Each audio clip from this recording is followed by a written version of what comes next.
There are certain things that you can drink that will cause you to turn into a female. Wait, you saying you got them hormones and turn me into a little, what I don't want to say the B, I don't want to say the B word, but you know what I'm saying, right? The B word, that's correct.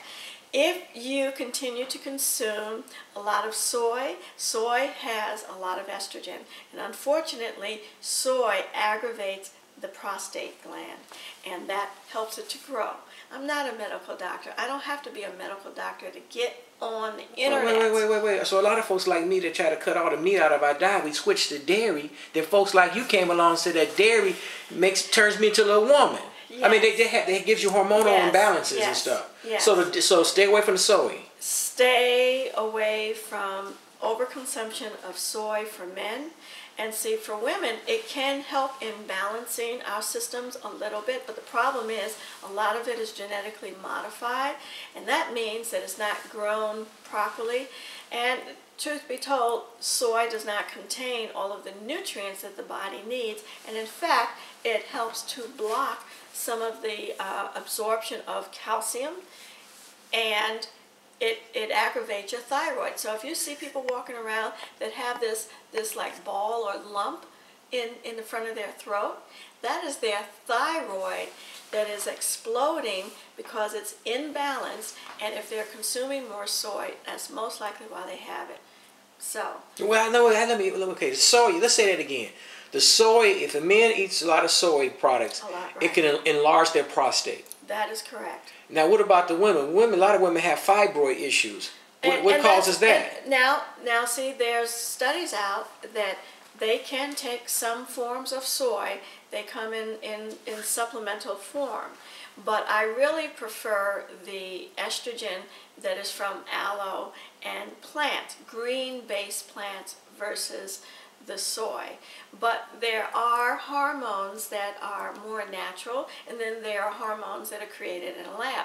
You don't want the ones that are in the lab. You want to go to a holistic practitioner, such as like I work with Dr. Jafunza Wright. We work on a farm together. She is my medical doctor, and before she prescribes me anything bad, or should I say, I shouldn't say bad, before she would prescribe any medication, she would find out what I'm doing in my lifestyle, and she would take tests to determine what my hormonal levels are, and she would give me natural hormones. I'm not on hormones yet. Wait, let me stop you there. What causes it? A lot of women have fibroid issues. Every woman I know has had some kind of surgery for the fibroids. What causes the fibroids? And see, that's such a good question. Your hormones are out of balance when you have too much estrogen or not enough estrogen. That causes these tumors to grow. So you're doing a lot of profuse bleeding. There are people in my life that have suffered with this, and because they didn't have the test in time, they went through a whole lot of heartache. So what you need to do is you need to find out what your testosterone levels are, your estrogen, and all of the other gens, because there's a few of them that need to be in a proper balance. And believe it or not, I've given people certain juices that have helped to reduce or eliminate their fibroid. So there's no need for some women, their doctors rush them into surgery, and that's not, you don't have to rush into surgery. And you're not a doctor, just be careful. I can't tell you not to do the surgery. Right. I can tell you to get on the internet and find out what the alternatives are. They are alternatives to reduce the fibroids without surgery. Yes. I'm not saying you get surgery. If you feel you need it, go right ahead. You give me a call, and I will certainly help you to find some of the doctors that will give you a second opinion. It's always the best thing to do. But so what are some of the foods? What are some of the foods, Michele, that women eat that causes the fibroids to grow? Unfortunately, anything that imbalances the body, sugar is like one of the number one. Again, the dairy products with a lot of milk that we're consuming, a lot of the oils that we're consuming, it changes the balances of the nutrients in our body. See, everything that we put in our mouth, whether we're eating it or whether we're drinking it is going to have an effect on our body. So if we have too much of something, it's going to elevate it, and if we don't have enough of something, it can help lower it. So depending upon what you're putting in your mouth will determine the outcome. So the bottom line is more fruits and vegetables. I can't overexpress it, and less red meats. Yeah, I know you have an agenda. Remember, whatever I say, just go with your agenda. But let me go ask the question, and you go into your agenda. What about our attitudes? Because I know, like foremost, you know what I'm saying? Because I don't care if you're a man or woman. Let's face it, a lot of us have some nasty attitudes, and I get to be kind of nasty at times. And doesn't our attitude?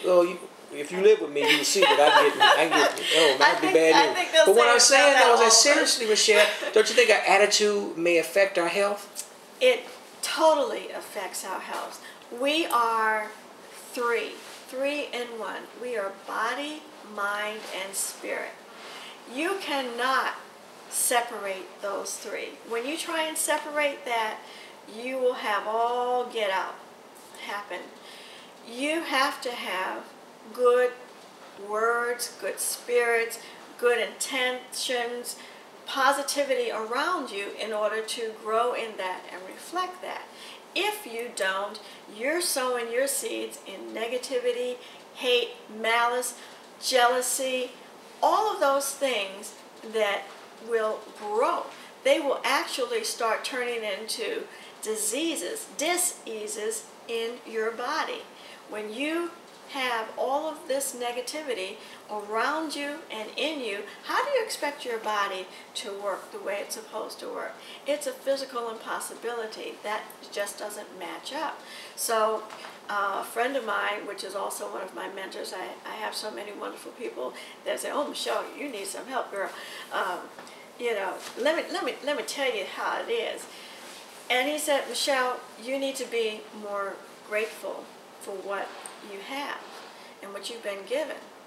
And this way you can open up the universe, and the universe will give you more.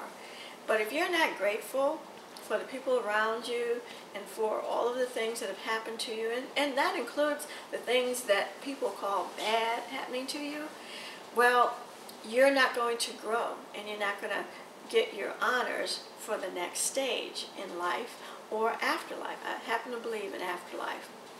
So what I think that everyone should do is follow my mentor's instructions and stand in front of the mirror for 5 minutes. And it's going to be a long 5 minutes at first, because it certainly is still for me. Stand in front of the mirror and say all of the things that you're grateful for. You do that in the morning, and you're supposed to do that at night before going to bed. Once you have done that a few times, you will become addicted to doing that, and your life will start changing, and people will start seeing that change within you, and that will help reflect on your health and your mental well-being, because honey, we need help mentally out here. I know I do. You ready to go for the next segment? Ready. Okay, this is in the part one. Let's get ready for part two. All righty, let's go.